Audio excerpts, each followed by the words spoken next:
Assalamualaikum warahmatullahi wabarakatuh.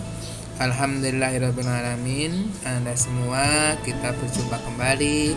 Semoga kita semua senantiasa dalam keadaan sehat walafiat dan diberi kemudahan dalam belajar.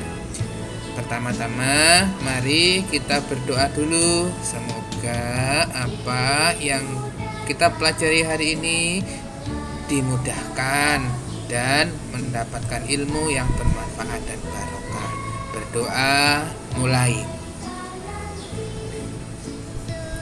Ananda semua, pada kesempatan kali ini kita akan belajar tentang organ gerak hewan.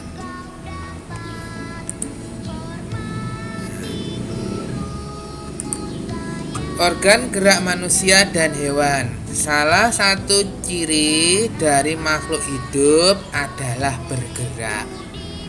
Secara umum, gerak dapat diartikan berpindah tempat atau perubahan posisi sebagian atau seluruh bagian dari tubuh. Jadi secara umum, gerak itu diartikan berpindah tempat atau perubahan posisi, baik sebagian maupun seluruh bagian dari tubuh. Makhluk hidup akan bergerak apabila ada rangsangan yang mengenai sebagian atau seluruh bagian tubuhnya. Gerak pada manusia dan hewan menggunakan organ gerak yang tersusun dalam sistem gerak. Jadi kita bergerak menggunakan organ gerak yang tersusun menjadi sistem gerak. Organ gerak berguna untuk berjalan, berlari, melompat, meloncat, memegang, menggali, memanjat, berenang, dan sebagainya. Organ gerak pada hewan dan manusia memiliki kesamaan. Apa persamaannya? Alat-alat gerak yang digunakan pada manusia dan hewan ada dua macam, yaitu alat gerak pasif berupa tulang dan alat gerak aktif berupa otot. Kedua alat gerak ini akan bekerja sama dalam melakukan pergerakan. Kerjasama antara kedua alat gerak tersebut membentuk suatu sistem yang disebut sistem gerak. Apa lanjutkan ya?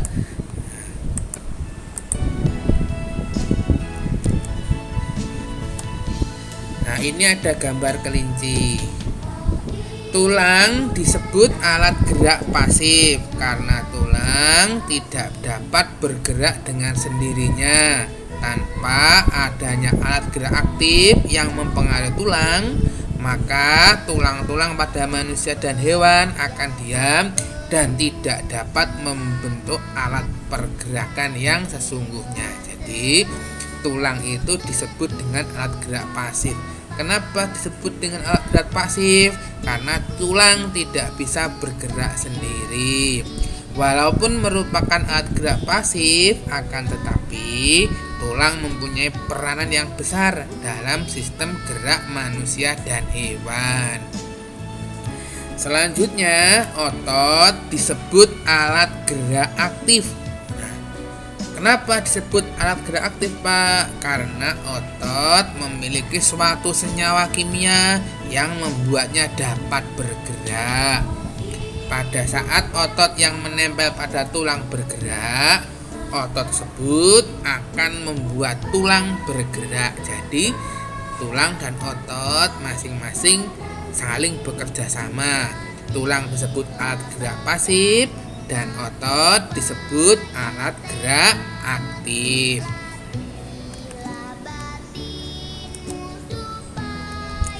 Anda semua,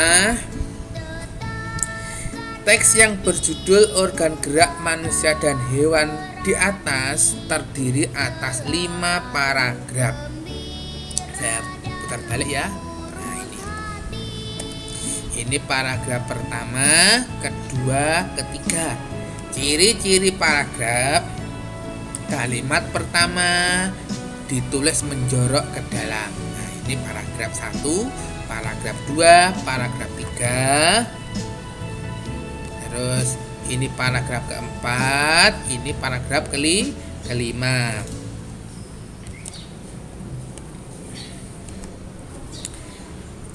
Masing-masing paragraf tersusun dari ide atau gagasan pokok ditambah dengan kalimat-kalimat pengembang. Jadi dalam satu paragraf terdapat satu ide atau gagasan pokok dan beberapa kalimat-kalimat pengembang. Apa itu ide pokok, Pak? Ide pokok adalah gagasan yang menjadi dasar sebuah paragraf. Ide pokok disajikan ke dalam bentuk kalimat utama. Bapak ulangi ya. Ide pokok adalah gagasan yang menjadi dasar sebuah paragraf. Ide pokok disajikan ke dalam bentuk kalimat utama. Kalimat utama yang memuat ide pokok ini bisa berada di awal paragraf, bisa di tengah paragraf, atau di akhir paragraf. Jadi letak kalimat utama itu bisa di awal paragraf, bisa di tengah paragraf, atau di akhir paragraf. Kalau di awal paragraf namanya paragraf deduktif. Kalau di akhir paragraf namanya paragraf induktif. Nah, Bapak ajukan ya. Sekarang salah saat ini kira-kira paragraf pertama, paragraf berapa ini bacaan ini? Nah, iya, ini adalah paragraf pertama. Nah, tentang pada bacaan ciri-ciri makhluk hidup tadi. Paragraf pertama, ide pokoknya adalah salah satu ciri dari makhluk hidup adalah bergerak.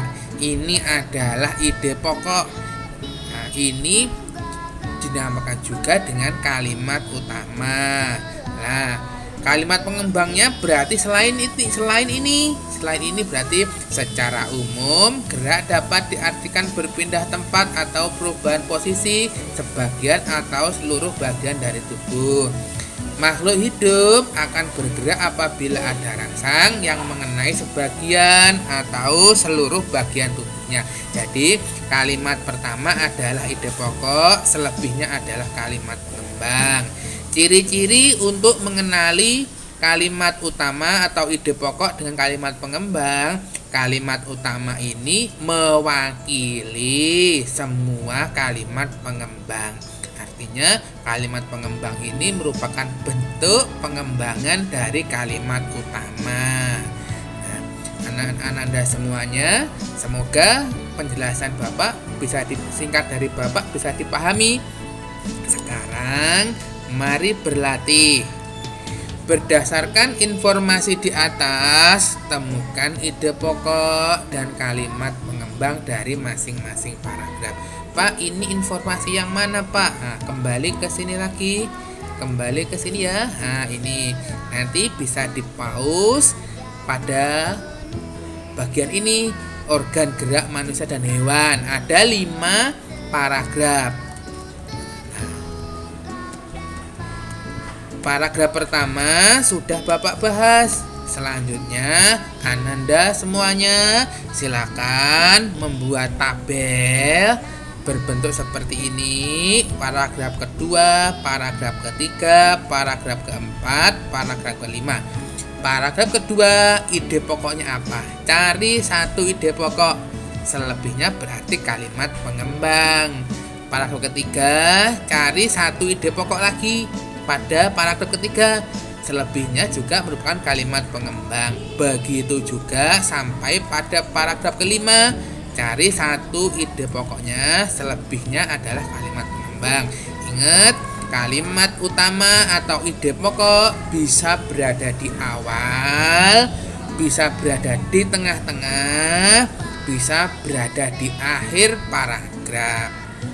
Anak-anak semua, untuk pembelajaran ini cukup dulu. Nah, Kita sambung lain waktu. Ada kurang lebihnya atau ada kesalahan Bapak dalam menyampaikan, saya mohon maaf. Billahi taufiq wal hidayah. Wassalamualaikum warahmatullahi wabarakatuh.